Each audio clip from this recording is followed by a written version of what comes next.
Corona संकट के बीच प्रधानमंत्री नरेंद्र मोदी ने मंगलवार शाम को राष्ट्र को संबोधित किया। इस दौरान पीएम मोदी ने कोरोना को लेकर किसी भी तरह की लापरवाही न बरतने की सलाह दी।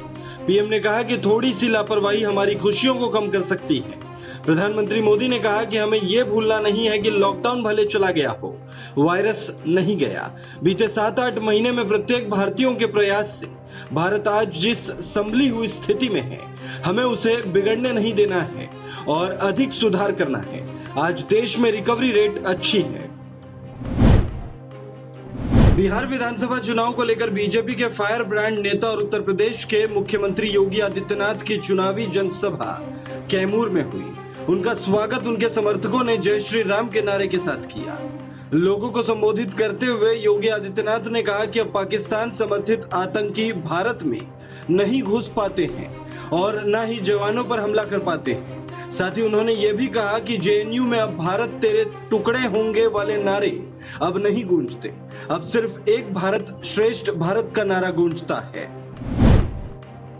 बिहार विधानसभा चुनाव में जैसे जैसे वोटिंग की तारीख पास आ रही है, वैसे वैसे पार्टियों ने एक दूसरे पर आरोप प्रत्यारोप की बौछार तेज कर दी है।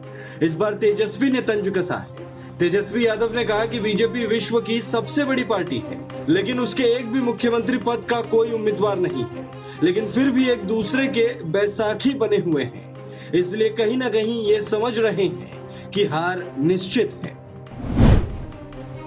प्रेस कॉन्फ्रेंस के दौरान कांग्रेस नेता रणदीप सुरजेवाला ने बीजेपी को निशाने पर लिया। रणदीप सुरजेवाला ने बीजेपी के गठबंधन को लेकर बड़ा बयान भी दे डाला। सुरजेवाला के मुताबिक बिहार में बीजेपी का जेडीयू और एलजेपी से अलग अलग गठबंधन बना हुआ है। बिहार में बीजेपी का जेडीयू के साथ गठबंधन नजर आता है, जबकि बीजेपी और एलजेपी के साथ ही बीजेपी का गठबंधन असदुद्दीन ओवैसी साहब से भी है। चुनाव में बीजेपी एक साथ 3 गठबंधन के साथ उतरी है। हैदराबाद और तेलंगाना के अन्य हिस्सों में हुई भारी बारिश और बाढ़ के कारण मरने वालों की संख्या बढ़कर 70 हो गई है। बाढ़ से बुरी तरह प्रभावित तेलंगाना की मदद के लिए दिल्ली आगे आए हैं। दिल्ली के मुख्यमंत्री अरविंद केजरीवाल ने मंगलवार को कहा है कि उनकी सरकार तेलंगाना को 15 करोड़ की मदद देगी। वहीं तमिलनाडु सरकार ने तेलंगाना सरकार को 10 करोड़ की मदद दी है।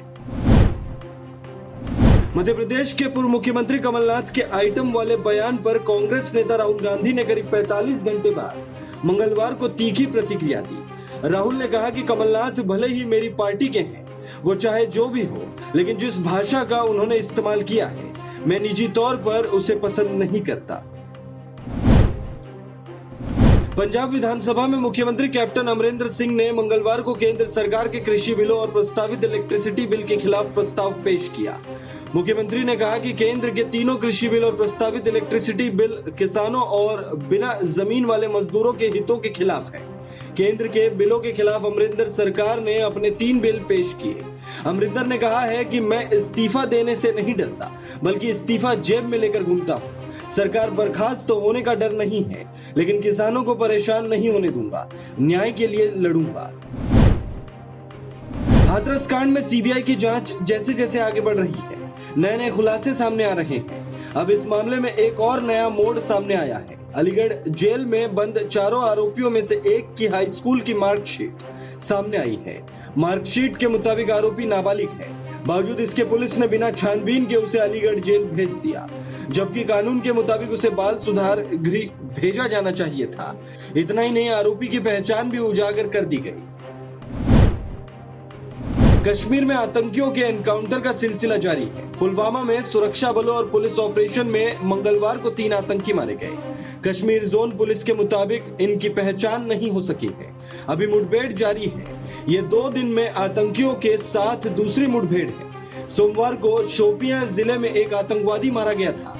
रात भर चली मुठभेड़ में सुरक्षा बलों ने दूसरे आतंकी को भी मार गिराया। बीते 24 घंटों में 5 दहशतगर्द ढेर किए जा चुके हैं। वैश्विक बाजारों के कमजोर रुख के बावजूद सप्ताह के दूसरे कारोबारी दिन यानी मंगलवार को शेयर बाजार हरे निशान पर बंद हुआ। सेंसेक्स 113 अंक ऊपर 40,544 के स्तर पर बंद हुआ। वहीं निफ्टी 24 अंक की बढ़त के साथ 11,897 के स्तर पर बंद हुआ।